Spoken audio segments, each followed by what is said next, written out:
Hello and welcome to the Navy Blue Corner. I'm Ian, joined as always by my good mate Lockie, and apologies on the delay of this week's podcast. Lockie was away over the weekend and I had managed to record myself a little bit of a solo pod. As soon as I went to go and edit it, file's corrupted. I don't know what's going on. It just doesn't work, and I didn't have time to re-record pretty much until now, Wednesday night, and that actually worked out for the best because it meant that Lockie's back. We can record together a lot better than just a solo having to listen to me speak for about 2.5 hours. But we are back to do a little bit of a quick review of the North game and then, of course, previewing our upcoming clash against Geelong. So, Lockie, mate, the Blues have now won 2 on the bounce, albeit against some poorer opposition, definitely as far as quality is concerned. But we needed 2 wins. We got 2 wins. How are you feeling about it all? I'm really glad that we're talking about this 5 days on. I feel like I'm feeling quite balanced right now about it all. Watching this game with Robbo, J-Rob over in the Netherlands, come on. We were jumping around the sofas. We were celebrating hard for this one, even though it was only North. It was important for us to kind of put the foot in the throat like we did. But like I said, now I'm feeling a bit more balanced. So, yeah. How about you? No, I mean, it's tough. It's hard to sort of quantify it when we know the quality of the teams we sort of came up against. But like I sort of said, we needed to go into that and get those victories, and we got them. And on top of that, we probably got them in the best possible way. If I was to write down a list of everything I wanted to see over the last 2 weeks, we kind of got it all, which is super, super positive. And I think probably the narrative as well that has been lost going into this and now coming away from the North win is a lot of people were tipping North Melbourne. A lot of the chatter was, well, can Carlton actually beat North Melbourne? They've got a really good midfield. Carlton's midfield's been lacking. All of a sudden, as soon as we win, it's, we all knew North Melbourne were horrific. Who have you beaten? Whereas almost before it, there was still a little bit of a worry as to whether Carlton were good enough to beat North. So very interesting, but I think you've got to be positive at least in the present. You're going to pull up some receipts. I definitely know of people that put it out there that tipped North and then were giving that exact treatment. So you're right. It's funny how the narratives shape, isn't it? Because I think we're going to try and be balanced and not get too carried away, as we said that we would before this period when we thought that we would win these games. But yeah, oh God, it's so hard to not look back with the wrong colored glasses. Like I'm looking back at those 4 games, and I know you've made this point kind of when we were looking at the 4 games where it's like, well, if you just forget about Richmond and then you look at these other 3 games that are like all within 3 goals, if you didn't know anything about Carlton and you just looked at like our 6 games to start the season, you'd probably think that we're a good team. Are we? I think the big thing is we're going to kind of find out over this next stretch up into the bye, which I know we're going to talk about at length. However, those games just came at the perfect time. We needed a confidence boost. We needed to see some sort of hope that, okay, there's still someone worse than us right now. And I think we definitely got that. So let's get into at least the positives of that North win. What was your kind of main positive, your main takeaway? Well, it feels like low-hanging fruit, and you may just have the same one, but it's the score that we kicked. Like, I mean, for me as a fan, just seeing those goals go through the big sticks in a season where the first 4 games, it just felt like every goal that we kicked was such hard work and was not replicable.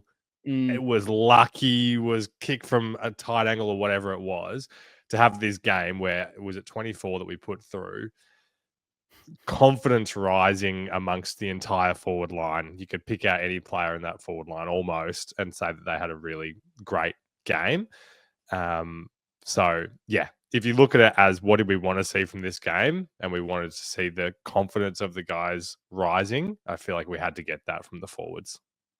No, that was my exact point as well. First 4 rounds, we couldn't score. like you said, so to be able to put 153 on the board against North Melbourne was massive, and to do it in a different way is probably what pleased me the most. It wasn't just like a Charlie or Harry kicking an absolute bag and that was it, or which I know like the first quarter definitely was heavy from stoppages from our midfield, but the rest of the game was from our small forwards that we haven't kind of seen anything close to that output from them. I mean, I've got some stats in front of me here, but yeah, obviously Williams kicks the 4 goals, has the 4 tackles. Motlop, 6 score involvements, 3 goals, 9 tackles. Durden, 5 score involvements, 2 goals, 5 tackles. Will White, 8 score involvements, 3 goals, 5 tackles. It really all came from the front half pressure of these guys being able to win the turnover and then execute and put it on the scoreboard, which we haven't been able to do. To get that kind of spread, you're not going to get it every single week. But now that there's a bit of confidence, there's a tangible evidence, I guess, of these small forwards that they can do it at the level. You just need every single week 1 or 2 of these guys to bob up, and you're probably having a really good win. The fact they could do it as a collective, I think, was really impressive. 23 inside 50 tackles. We created 10 forward 50 turnovers, converted that into 6 goals. We were 27 plus in tackles while dominating the possession. We were 19 plus disposals, 19 contested possessions. That's kind of unheard of, which maybe then goes to the opposition.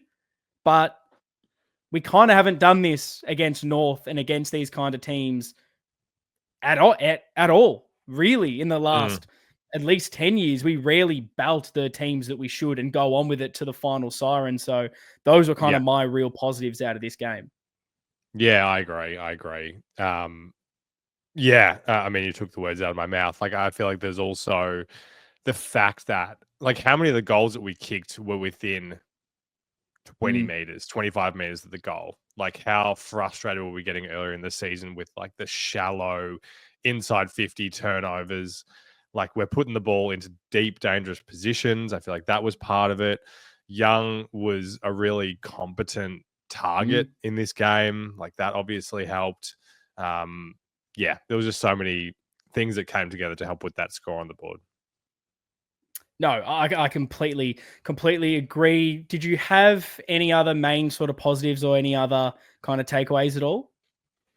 Yeah, I mean, there's lots of different ways to go with it. I guess the 2 things that really stuck out to me the most were looking at that score, and then also, I suppose, the midfield synergy for me.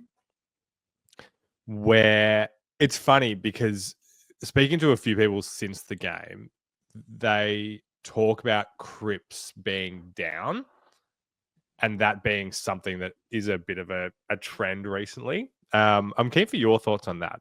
That's not something that I've felt. It just more feels like either an evolution of the midfield or us intentionally trying to do something different. I don't know. I just love how the midfield is working at the moment. We talked last week about how the mids were really handball heavy and the outside guys were doing more of the kicking. That kind of continued this week, except Hewitt is doing everything well. It just felt like everyone played their role really well in this game in the midfield. Yeah, I think Cripps, his output is definitely down on what we've come to know from him. When you're winning and when the rest of the players around him are working, it's such a positive. And I like trying to give him a few minutes down forward as well, just to change things up. We saw it against West Coast. We saw it again against North Melbourne. I really want to see us continue with this and see what we can get out of it. But I don't know if it's by design. I don't know if it is anything to do with just his form not being up to scratch. There was a problem, I'd say, in the first few rounds when the midfield was flat and Cripps is flat and you're thinking, oh no, everyone's just down on form.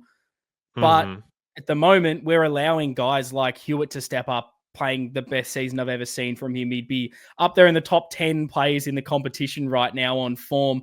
Chera's building nicely into the season. We're manufacturing a lot of nice possessions for Sam Walsh on the outside. Things feel like they're clicking a lot better in the midfield. And if we're doing it with our best player not performing at his peak output, well, there's just so much more room for that midfield to grow, which I'm going to take as at least right now as a positive of how much better we can still get. That's my feeling exactly. Like, I think I've kind of talked myself into the point that I was actually wanting to make here, which is always a beautiful thing about the podcast. How many games has there been in the era of us doing this podcast where every single player on the field has played a really good game? I'm going to guess zero. There's a couple, but not heaps. I don't know how possible that even really is. So, like, in a game like this where we kick 24 goals, where George Stewart has like one of the best games that any player will have this season on any team, where Chera is him, and where we're trying some other guys through the midfield, I don't know how realistic it is for every player to be an A+ performance. And the player that I'm going to call out as well in this is Fogarty. So I don't know what your thoughts are on this, but just listening to some people break down this game and being quite critical of his performance and questioning his role in the team. I know that part of that could be due to the body of work over the last 6 weeks. But do you think it's realistic that every forward can, like, people are saying that he's not kicking goals? Well, we had 10 goals kicked between Williams, White, and Motlop, 12 with Durden added in. I don't know. That's just one little bugbear I've had in hearing breakdowns of this game, where I feel like, to me, this is pretty close to a perfect team performance where you can't expect every player to be A+, and that's what role players are. Yeah, well, it's a good perspective to have. I mean, if I'm going to be critical, there was probably 2 players on the field whose performances I didn't think were up with everyone else. That was probably Elijah, who you can kind of come to expect that, knowing he hasn't played any football up until this point. And then it would be Fogarty. And I think the criticism of him would be he's in there for his tackling and not so much his goal scoring. When everyone else is tackling and putting goals on the board, my mind does go to, well, if everyone can continue that output, where can we evolve that Fogarty position? Because how many teams in the competition do run with just a defensive small forward who doesn't really go into the midfield, doesn't have any other layer to him? But I think to really go hard, probably to your point, on this game, that's not really where my mind is at all, because everything else functions so well. I'm not going to be nitpicking on one or 2 players' performances. We got the best output of our smalls. Maybe I would love to go back and really look at Fogarty's game, because you don't know how many little things that he could be doing that is potentially allowing the rest of the guys to flourish. And I probably wouldn't be messing too much with the chemistry down there, considering they haven't played a lot of football together. Yeah, no, I love it. I agree with all of that. I'm definitely not saying that. Yeah, I'm saying he is one of our weaker players, but I just wonder, where this kind of synergy piece plays into all of this, where I feel like he probably did play his role for me in that forward line, and we don't want all of our midfielders to be getting 30 touches in a game. Like, that's just not how it's going to work. So in this one, Cripps kind of took that like backseat a little bit, still led the team in tackles. This isn't a 3-vote Patrick Cripps game, but I think that's a good thing. Yeah, no, I really agree. My other main positive was, we kind of touched on it, but it was the fact that we kept going until that final siren. I'm not sure I've seen a Carlton team this determined to inflict as much possible damage on the opposition, which was a massive, massive positive in my books. It was guys like Jesse Motlop that to the final siren was still harassing, chasing, tackling. They were just trying to kick as many goals as possible. Cooper Lord comes on, kicks 2 goals late in that game. I haven't seen this kind of Carlton. And you could almost sense this.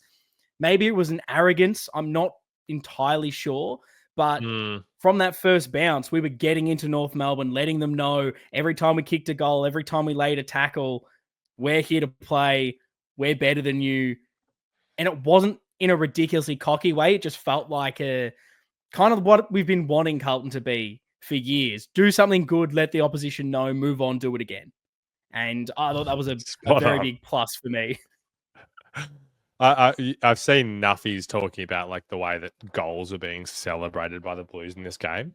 Do you have any perspective on that, positive or negative, or just no comment? Like not even relevant. I hadn't thought about it. If I did, it would be. Okay. I love how I think you need that for the energy, and I feel like we're a Same. very energy based team. So us getting around each other for everything just lifts us to the next moment, and I don't see it as a bad thing. Mm, After the rut we've been in, it's a positive that they've got that energy, they've got that togetherness, at least still there. yeah. Yeah. No, I Where agree. did you see it? Yeah, it kind of just again speaks to the narrative thing that you spoke about earlier, which is like I just wish there was accountability for the people that are like, North are going to win this game, to then be Mm, like, do you not know footy? Is that the the takeaway from this? mm, Because you can't say, oh, look at Carlton celebrating goals, it's only North, when mm, everybody, like North was so many people's like riser for this season. Like, oh, mm, this is the year that it's going to come together with these young guys. Clarkson's finally had some time with them. They're going to be the riser. And yeah, they hadn't shown it until this point, but plenty of mm, people were tipping them against us. So then to be like, oh, look at Carlton celebrating and it's only North. mm. Wow. Yeah. You can't, winning a game by 80 points is not Mm. for everyone. It's one thing to talk about it. It's one thing to do it. We were meant to do it in round one. We didn't. So we, more than anyone, needed to prove that we were capable of this. And you can Exactly. look at this round at everyone thought Gold Coast was going to smash Richmond. Richmond beat them. Now maybe our round one loss doesn't look as embarrassing. It's still not good. I'm still not happy with it. But it paints a little bit of a brighter No. picture. And then even, Yeah. Essendon were meant to spank West Coast. It's close. So it is still a tough thing to do against any opposition. So it has to be a positive for me. Were there any underrated positives from that win that maybe you don't think people will be highlighting this week? Yeah. The midfield one was kind of what I was thinking in that regard. Have you got anything? I've got a couple. One is a team thing that Yep. I just noticed. Talking about celebrating those moments, I noticed more than I ever have bumps, shepherds, goal assists, tackles. We're celebrating those moments. We weren't celebrating the goals as hard as it felt like we were celebrating the guy that set up the goal. It's a good one. And It's a really good one. that's the testament and to me of a really good team that is functioning, that is together. And that's been kind of questioned a lot so far, and rightfully so, from what we've seen in the first 4 games of this season. For them to turn around and embrace that, I absolutely loved. And it goes to my other underrated thing, which was just Lewis Young's performance. And it was It's everything he great. did for the team first. He didn't have to be Harry Mackay in that forward line, take the big grabs, kick 6 goals. It was put his body on the line, bump, Williams gets a goal. Ball's on the boundary, stretch, full stretch, taps it, keeps it going. Hewitt gets it. All of a sudden, Patrick Cripps kicks a absolute blinder from the pocket on his left. That's what Lewis Young did all day. And he probably won't get the plaudits from a lot of people, but I just love seeing that. Play a role, do the team thing, put the Shepherds on. That is what I wish every single Carlton player could do every single week. And I enjoyed that it felt like they were noticing and sort of celebrating those moments. Oh, that is so good. You definitely touched on like pretty much all my favorite moments from the game, in that all of Williams' goals were just made me so happy. 2 of them being, I mean, actually, almost all of them, I think Young played basically the pivotal role in them, either assisting or putting the body on the line, like you said. And then everybody kind of getting around Lewis after that was great. The team aspect of this is just so beautiful. One of the, I guess, maybe underrated or things that has stuck with me from this game was when White set up Lord for his first one, where like White just seems like the most goal hungry player that we've been dying for in like the last 5 years of like, where's that bloke that just will kick the goal no matter what? And, you know, that's just what he does. Mm. But in that moment, he took the mark, like swiveled around, saw Lord, and you could just see that was the moment for him to bring him into the game. Mm. And then now the kick, like that was just to kind of speak to your point around the team aspect. I think that's a really important. That was a really important thing. Yeah, especially when it hasn't been there this season. And will it be there against a high quality opposition? Will we get all these opportunities? Well, we don't know yet. So let's wait until we actually see it pan out before we have to be so pessimistic on everything, at least. But while we Love it. start to move into those negative areas, what was your, I guess, biggest negative from this week, or any big issues that you're still kind of noticing? Well, I have a personal issue that I need you to help me with. When maybe this is stupid to say, but when North kicked those first 2 goals in the fourth quarter, how were you feeling confident? I still was, yes. Okay, There was the tiniest part of me that almost jokingly was like, "Oh, we couldn't," but from everything I'd seen, I'm not actually nervous. Yeah, okay. This was the reverse of me. I feel like where others kind of felt like that in previous weeks, and I was against West Coast, and they were confident. This one, I clenched up a little, and that's a personal trauma for me to continue to work through with Carlton. But it's just so strange where in that, and this is the nature of footy, but in the third quarter where we were just so dominant.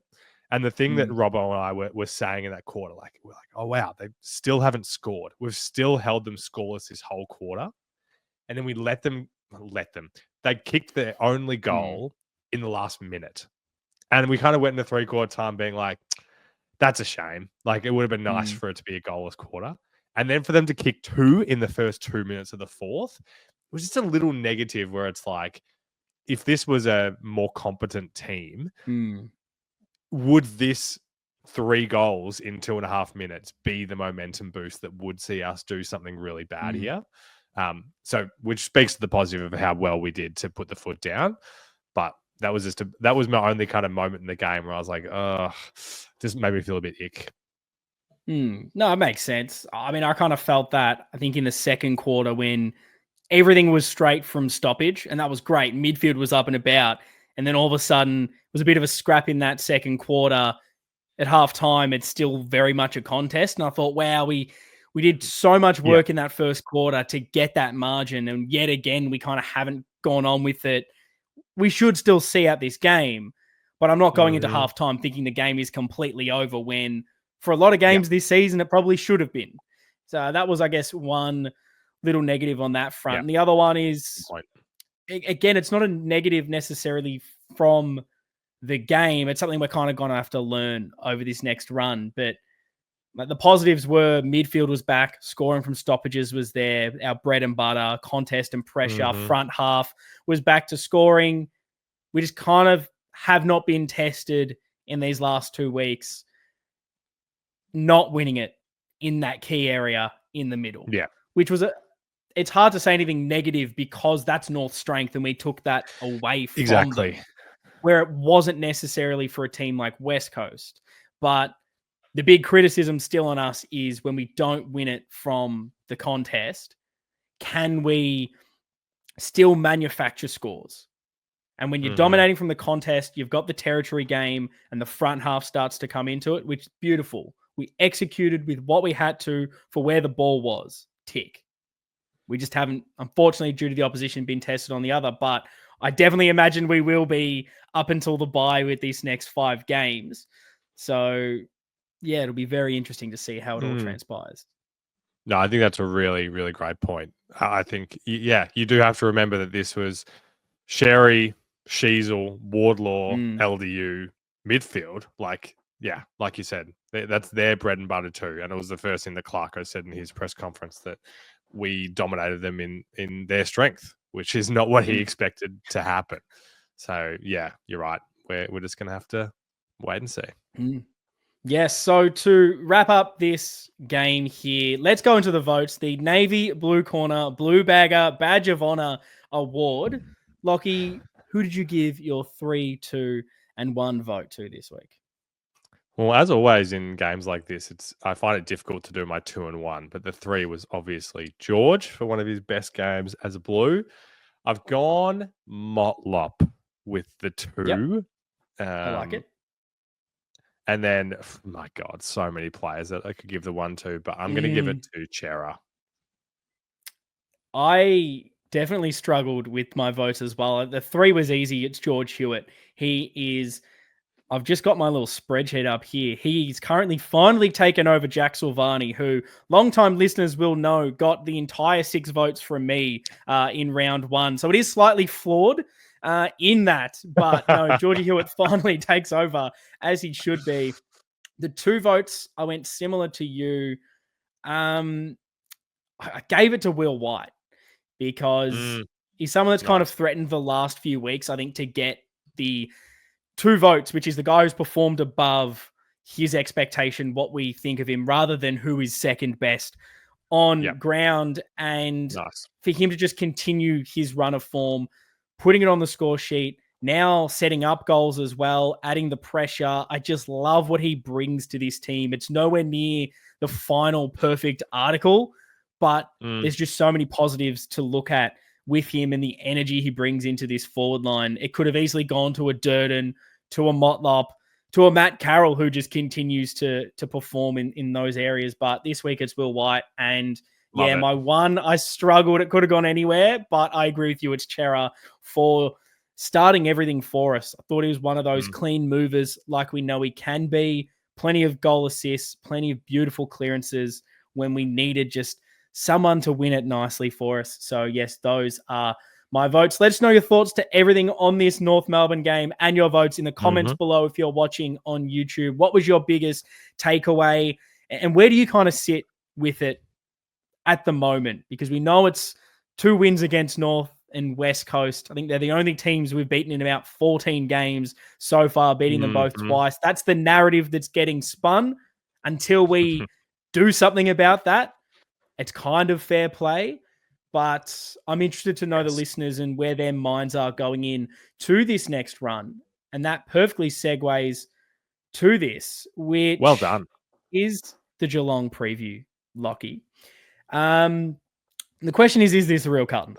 It's the one I just asked the listeners. It's the one I'm going to ask you.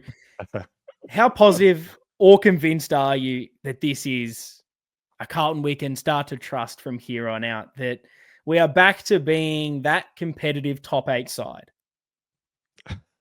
What a crazy question. I'm keen to dissect this with you and see how my opinion evolves, because you and I maybe went down at different speeds during the 4-game losses, I feel like. I was round 1. yeah, you took the words out of my mouth. I'm glad I didn't have to say that.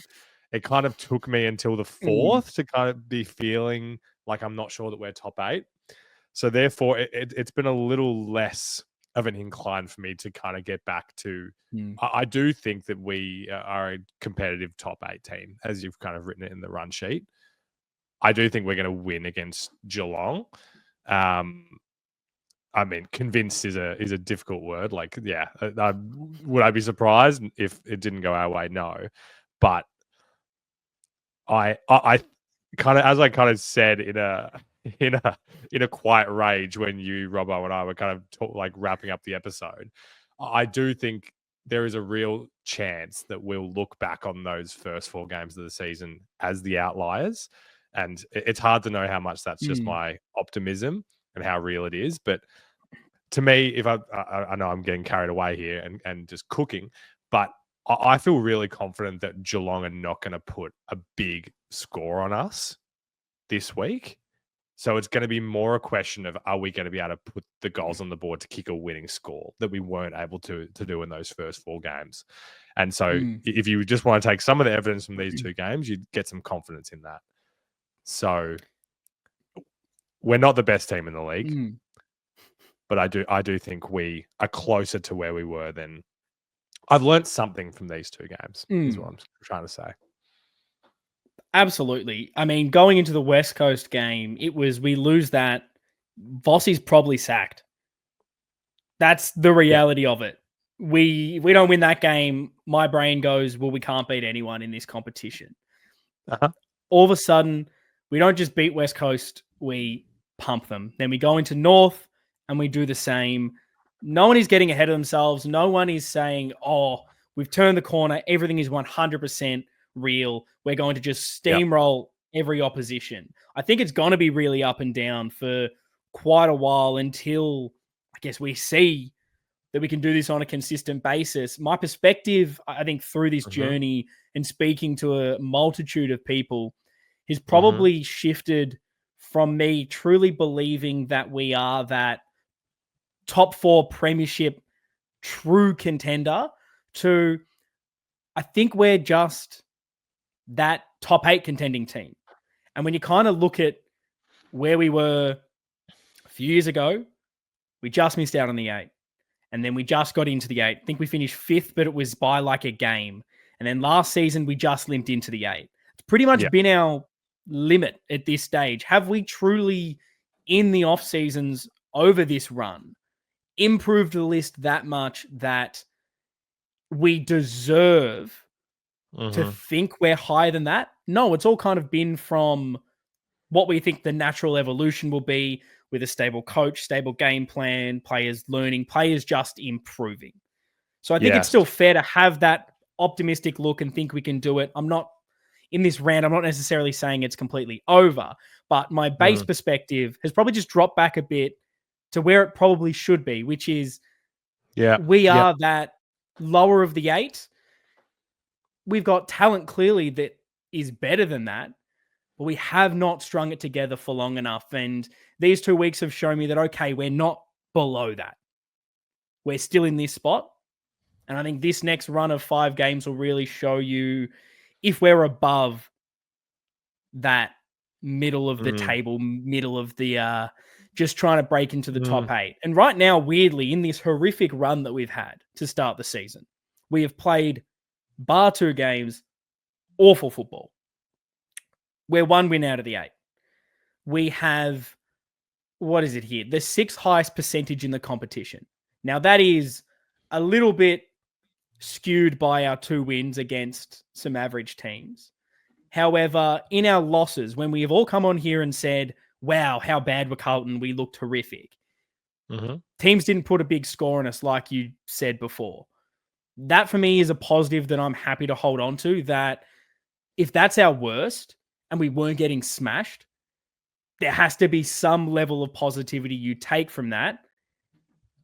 If we can get the confidence from these last 2 games, hopefully that can just build. And we're going to find out in these next 5 rounds, like I've said a million times, whether we have overcome it, whether it was just confidence, whatever those deficiencies were. Let's see how real they are. I really like a lot of what you said there. The one thing that I don't even know if it's a challenge or not, but we know how even the league is, and how the ladder is really just a reflection of the relativity between sides. I'm just not convinced. Like, okay, is there what teams would you say right now that you would guarantee are top 6? Good question. I would say the teams that are standing out for me right now, Brisbane, had them there at the start of the season. I think so. I think they're faltering in certain areas, but I think they're just good enough to be in that top 6. I think Geelong as well. They've impressed me a lot this season. Again, they've been up and down like everyone has. I think their quality is there. I do still think Hawthorn, even though they've faltered in the last couple of weeks. And then, honestly, apart from that, Lockie, I've got still question marks. As much as Collingwood are flying, I still have question marks. Gold Coast, clearly. GWS, seem to be fluctuating more than anyone. Adelaide looked really good, but I need a bigger sample size. The Dogs looked really good with Bond back, but again, I'm going to need to see more. And then everyone else is just sort of throw a blanket over us until Yeah. someone steps up. And so I don't know if there's even a point to be made there or just something to consider, because if I was going to do a guarantee, I would agree with Brisbane. I wouldn't guarantee any others. Hawthorn would be my second, I would say. So it's just to kind of say that who knows where I guess this is going to play out. Brisbane started poorly last year and they won the flag. I'm not saying we're going to do that, but there's just so much. I guess maybe it's just a message to the people that are still very down on us and kind of don't feel like anything's been proven. The league is so competitive this season, and it's not going to take, anything's possible for us, I guess. Yeah, so I guess on that, what kind of concerns you the most headed into this game against Geelong and our next run of fixtures, knowing we've got some really tough teams now to face? We do. Well, I mean, it goes without saying that it's just about, are we going to just revert back to what we did at the start of the season, I suppose. Like I said at the start of this, like the defense is kind of not something, particularly the back seven. That's something that I'm feeling quite confident about. And I'm happy with the continuity that they're getting at the moment.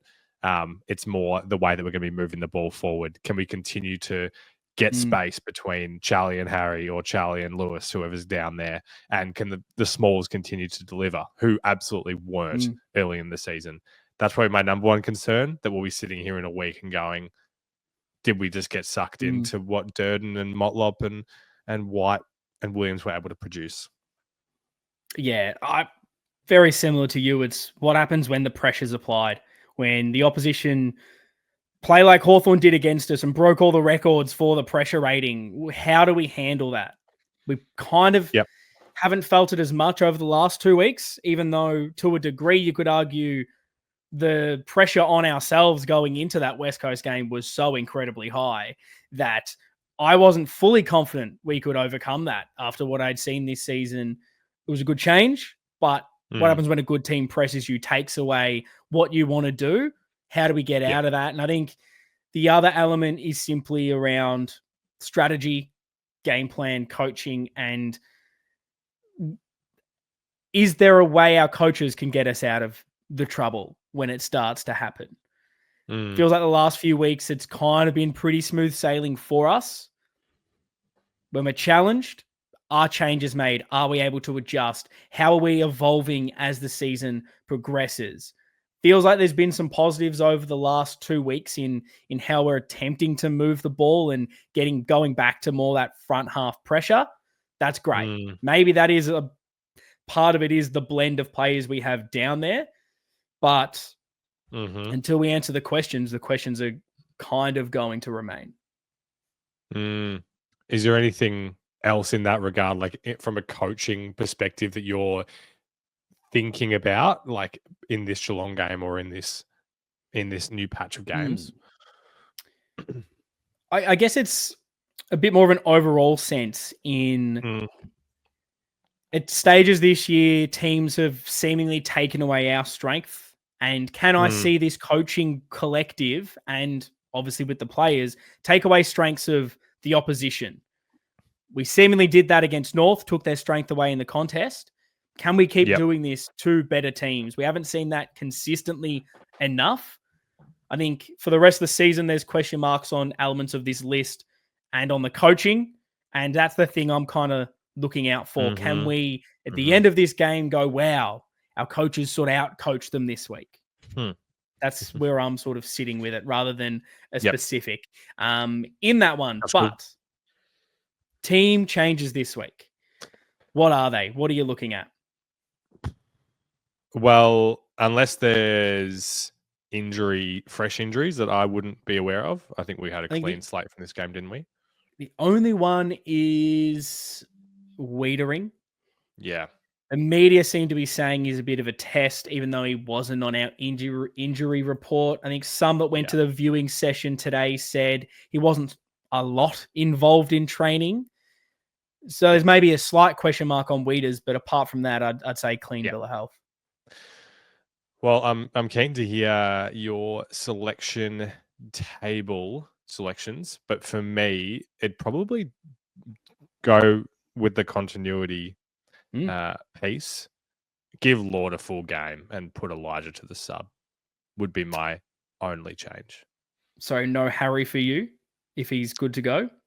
No Harry for me if he's good to go. I think so. The options there would be to remove Young, which would be, I think, really a poor showing by the selection team for such a great, a great team game that Young provided. I think it would be worthwhile giving Harry another week in the twos to continue to build that confidence. Or you play all three. And then we're kind of changing up. Even though I'm a fan of the three tools in theory when it was Kemp, I think that would be a big change considering how well everything functioned in the last 2 weeks. Yeah, well, Lockie, are you going to believe that we have identical team changes this week? I didn't. I thought you were gonna disagree with me on the Harry one, but yeah. Oh, actually, I think I might have changed one thing. I think originally I had your exact team. I think I made Fogarty the sub in the end for Cooper, but it was either Elijah or Fogarty. Sure. Sure. But yeah, no, I've kept Lewis Young in because of just those team things. And Pommy spoke about it on the selection table last week. Most teams in the AFL seem to play with one main key forward, and then the other one isn't as talented and plays a bit more of a decoy role. And then there's a bunch of smalls there. And I think we've kind of mentioned this a few times on the podcast, how can we get the most out of Harry and Charlie together? We kind of haven't done it a lot. They're both great, but has it ever really perfectly functioned, the two of them? Yeah. You could say it has. You could equally say it hasn't. Mm-hmm. Now, clearly, Harry's a lot better player than Lewis Young, but on the weekend, the evidence was, wow, things functioned really well when someone was simply playing a role, trying to create space, rather than also being a key pillar. So I want to try it again, and like you, I want to reward Lewis Young for every little thing he did for this team. And Harry, with his concussions, there's no harm in giving him an extra week. Now he's had quite a few. I just think that makes sense for me. They bring him in. I'm not going to be displeased because he's such an absolute gun player. So I think my kind of question off the back of that is then once Harry does come back into this team, because he clearly will, he's one of our top 6, top 10 best players. So how do we maximize, I guess, that balance of small forward impact while also getting the most out of a key player like Mackay once he's back into this forward line? Well, to me, I don't see the reason why Harry isn't able to kind of play the role that we saw Lewis play in this game. Like what you were saying there about like having the someone be the guy and someone be the whatever, the decoy or whatever you want to call it. Like, why can't Harry be that guy in the goal square that is just battering into people? Like, I know it just doesn't kind of feel like him, but it has to be in there somewhere. So if it's Harry in that spot, I definitely feel a lot better about him lining up for set shots than I do when Lewis does.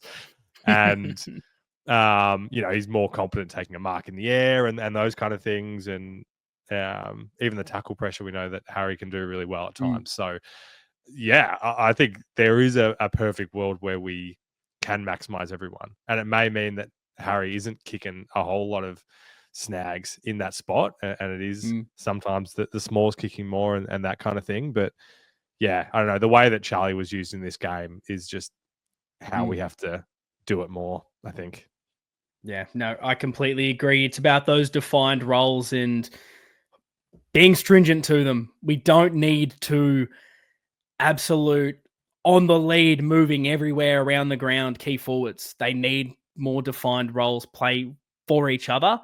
And hopefully this is a bit more of a blueprint on just how to get that done, because we're going to need it. And there might be times where all of a sudden they need to flip both of them and Charlie becomes the decoy and we need to just change it up. And I think in this sense, that's where obviously you need a much better player than Lewis Young. No offense to the great man, but if Charlie all of a sudden gets monstered, I just don't have as much faith in him compared to Harry, that if we flipped it and all of a sudden you're the main man, clearly Harry can get that done to a high level. So I think that's important. But yeah, I'm really excited to see how these small forwards can function. But the question I'm going to ask you on the back of that is, look, Go on. we have tried, everyone has tried not to get too carried away from 2 wins against bottom sides.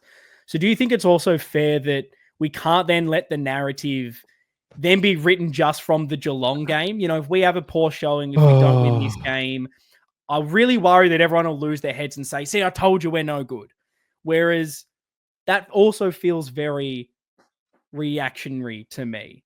So is this a must-win game, or is it about the next 4, the next 5 as a total for you? When will you kind of react to, if we keep losing, then I guess that North and West Coast, those 2 games were the outliers? You have been cooking with your run sheets recently. This is a banger of a question, and I think like the insight behind it is really strong, because you know exactly what the reaction is going to be to this game, isn't it? If we lose, it's going to be like I feel like if we lose, it's going to be like these last 2 games never happened. And if we win, I think we'll be back. Do you think there's a way we can lose in a certain performance that there won't be such a negative backlash? Because I've wrestled with this. I'm not sure. I feel like regardless, there's going to be a big frustration. My gut says regardless, there'll be a big frustration. I think.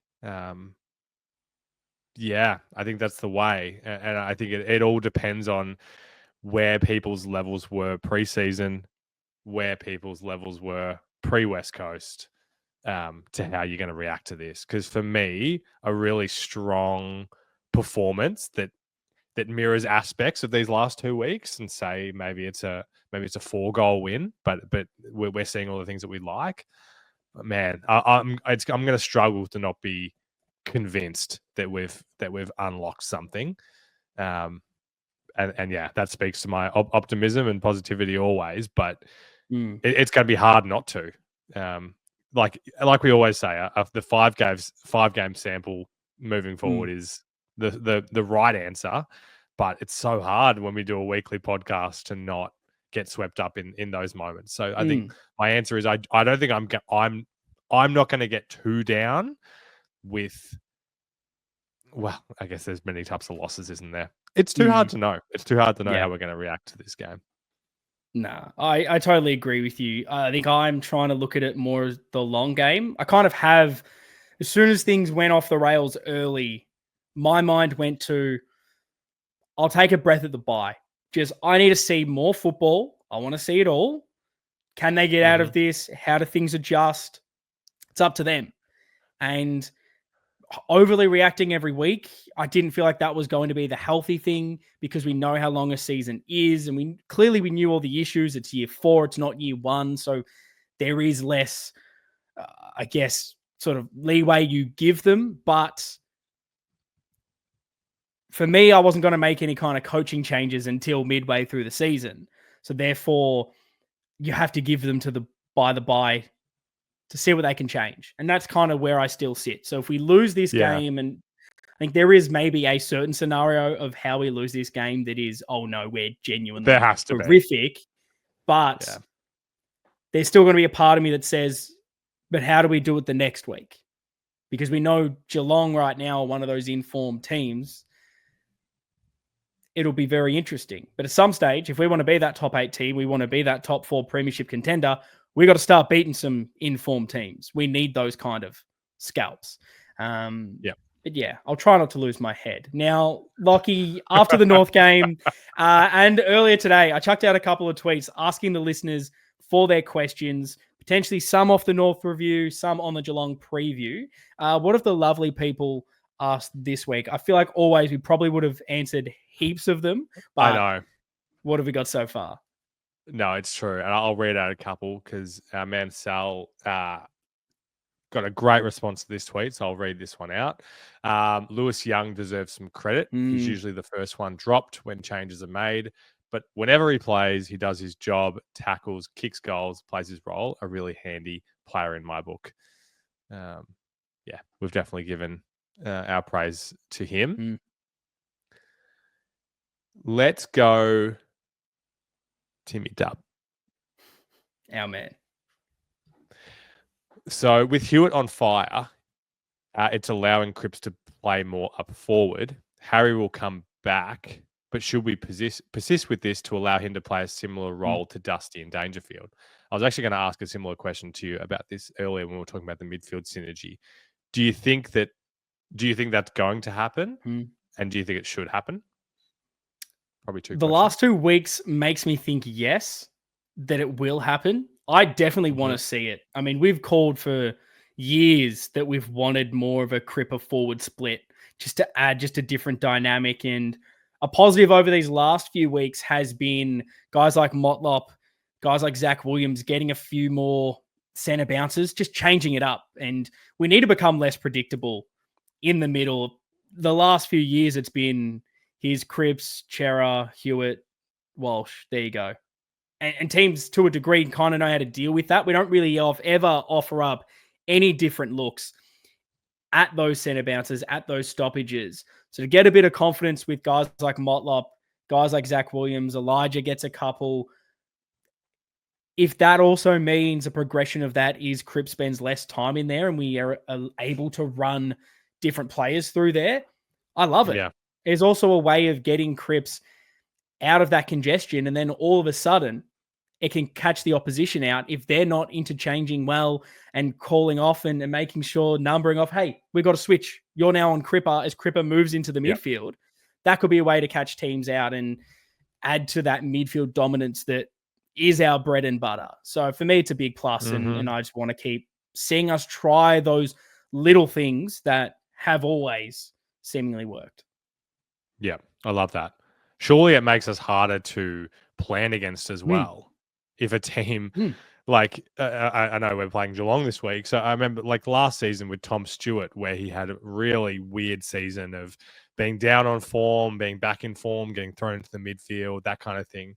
There was a stretch there where no team knew whether he was going to be playing midfield or in defense that week. And with so much planning that you do towards a player like that, what a challenge that does for preparation. If a team doesn't know whether Cripps is going to be basically in every centre bounce or whether he's going to be kind of playing this, a secondary role, surely that's a good thing, I think, for us. 100% agree. Kind of touching on what we were talking about before, but Tim Gigantor, is that the best output from Carlton small forwards in a very long time? I don't even remember Betts, Yaron, Garlett being that good. Crazy. Yeah, look, those 3 were good. I miss them a lot.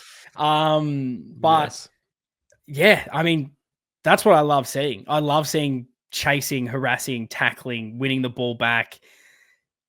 Footy's more fun to watch, in my opinion, when the small forwards are going berserk. And look, small sample size, we need clearly a lot more from them. But the question mark has been which small is going to stand up.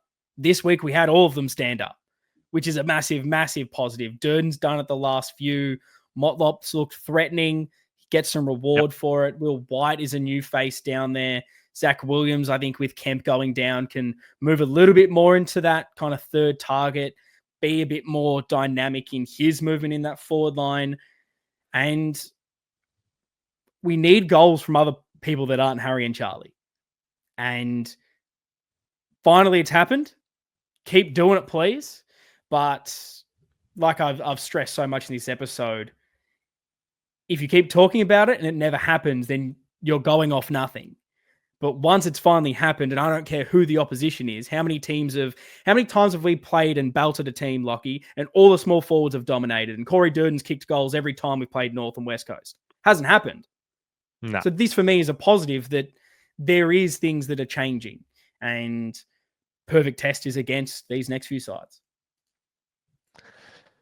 So one of the things I love most about listener questions is it almost forces you to get off the fence with our takes. So I'm going to see what you can give us here from Breezy, who said, after going 0-4, questions were asked, especially of missed tackles, second half fades, and what a difference 2 games makes.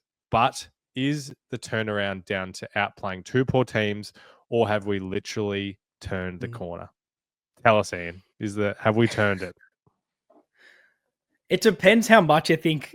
I'll fence it to a degree, Lockie, and maybe you can throw me off. But Gabbard. I think it depends how far you think we are around the corner.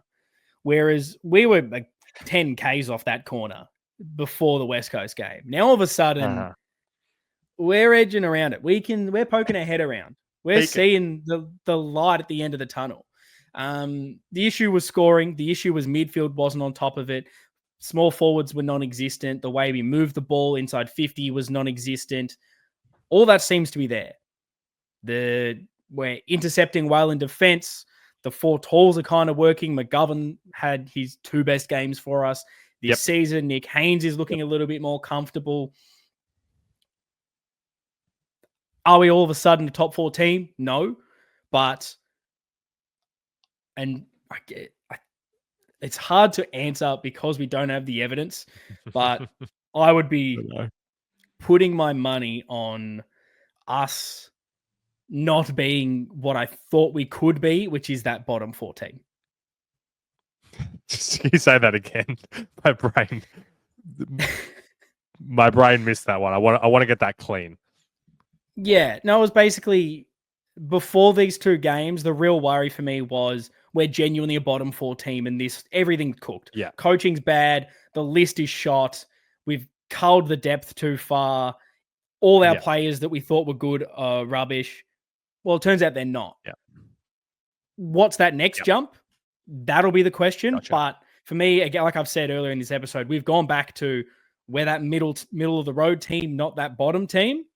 So I think there is definitely a corner turned. There's a world where we didn't turn it around. There's a world where we won those 2 games without showing really anything, that it was 20 points and we just Charlie Curnow won us those games. Instead, it felt systematic. It felt like there was a clear directive and strategy on how we wanted to play. We executed it beautifully. So I think there's definitely a corner that's been turned for us. I really like that perspective. And I think the last listener question that I'll read out kind of segues us nicely into what will, I guess, allow you to see whether that corner has been turned even more. So from Andrew, with a tough run up until the bye, how do we get through that run?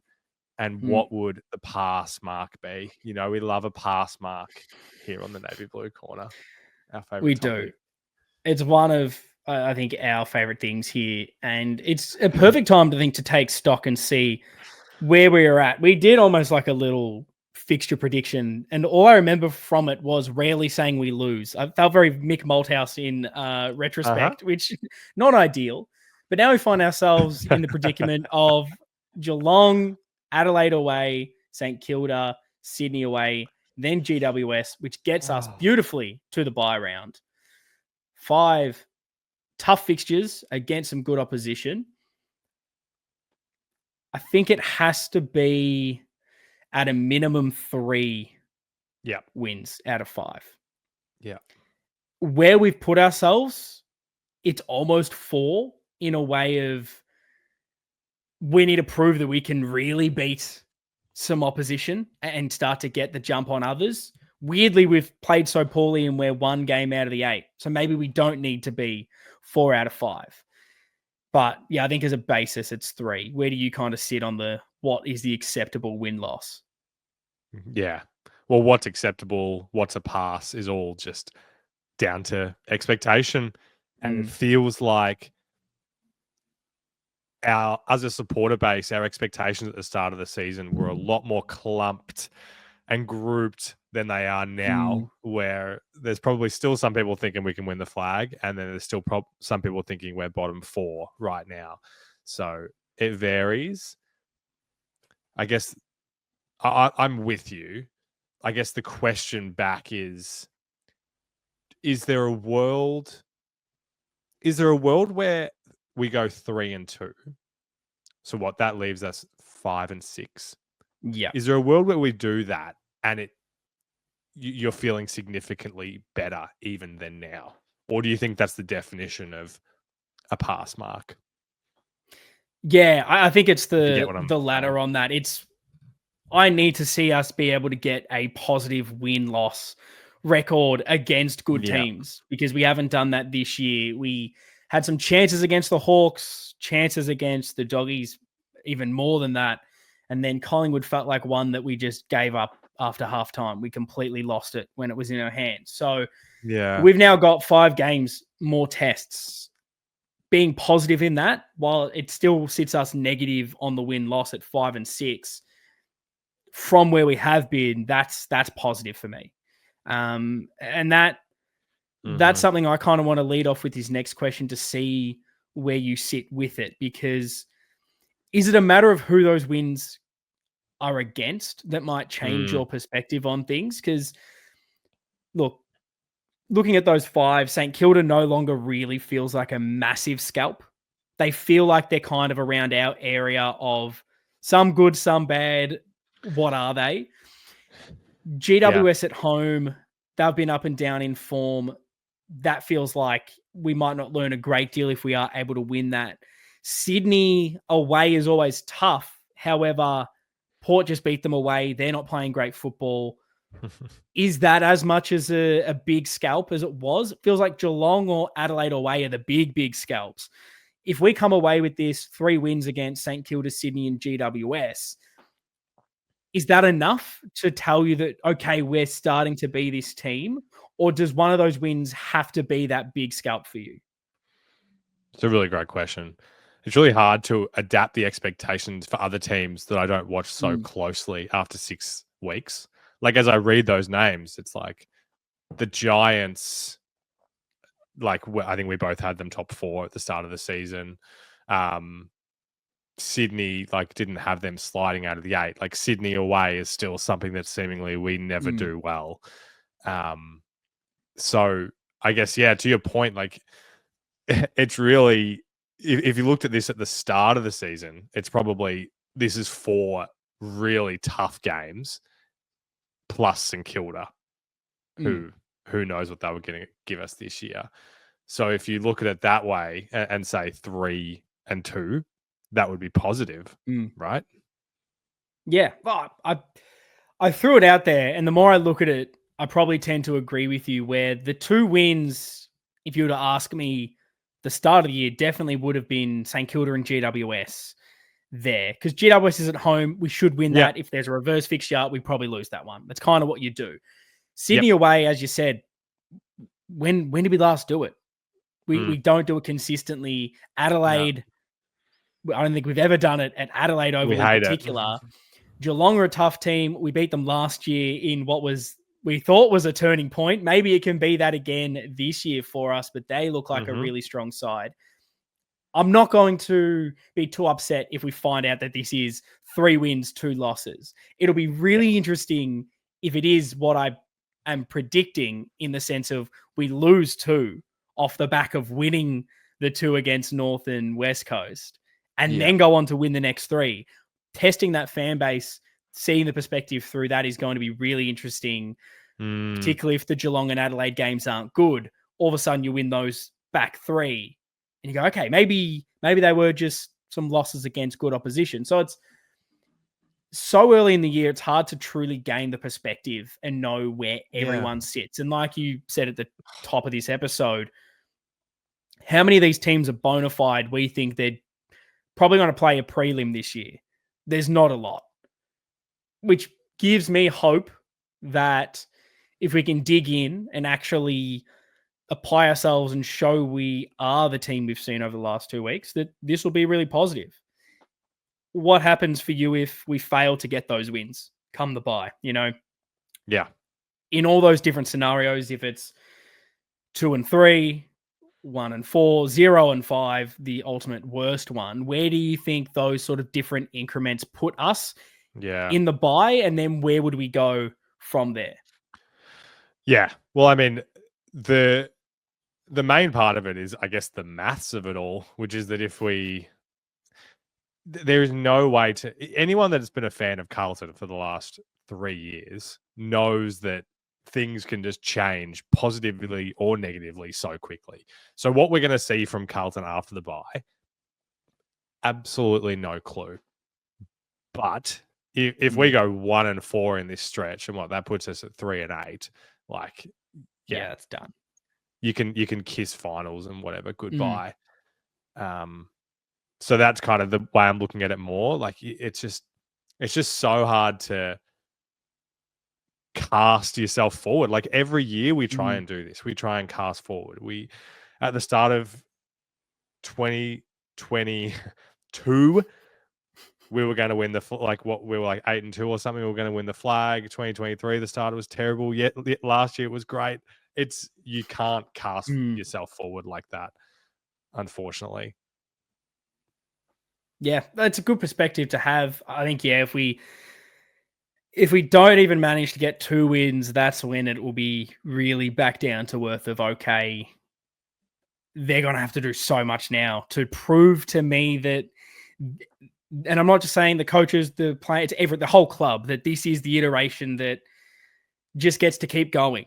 There needs to then be changes for me, but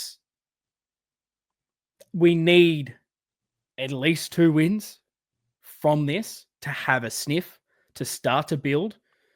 But it really does feel like 3 is the perfect number, and any less than that will just not sit positively at the bye. Yeah. But it also, to just be balanced on this take, like, even if we go 4-1, which we agree that would be an amazing result, would be 6-5, and everyone be saying we'd turn the corner, and there's no guarantee that that's what we're going to see in the second half of the season, which is just the unpredictability of it all.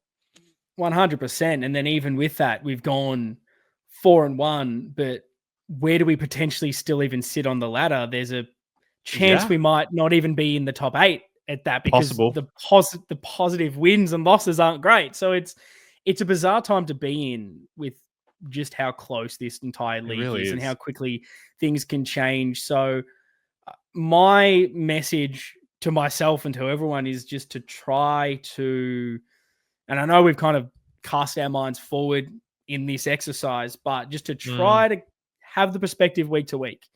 Things can change quickly, just not to get too bogged down in it. And it's funny how quickly narratives change. I mean, I feel like I always give them drive-bys. They just are the perfect example for this in this, and I'm not meaning it to actually be a dig this time. I wonder who this is going to be. Clearly, everyone 2 weeks ago was like, oh my God, St. Kilda, unbelievable. They've turned the corner. They've had 2 losses, and immediately the media go, oh, they're pretenders. They're actually really bad. Now, still, anything could happen with that football club. They could be the team we saw get those wins. They could be the team that played poorly the last 2 weeks. Way too early to tell. So much like the media going too early and then immediately changing their tune, I think we as fans, let's get to the bye and then try to make some more assessments. I just feel like that's the healthiest thing to do, especially now that we've proven we can play some good football. Let's not overreact to a Geelong game. Let's not overreact to an Adelaide game, win or loss. Let's just see where we are at the bye, take stock, and push towards the back half of the season. Well said, mate. Are you tipping us? Are you putting $100 on the opposition again? Oh, I don't think the odds will be worth it, Lockie. No, probably not. Unfortunately. I am a man that loves a bargain, loves a deal. I don't know.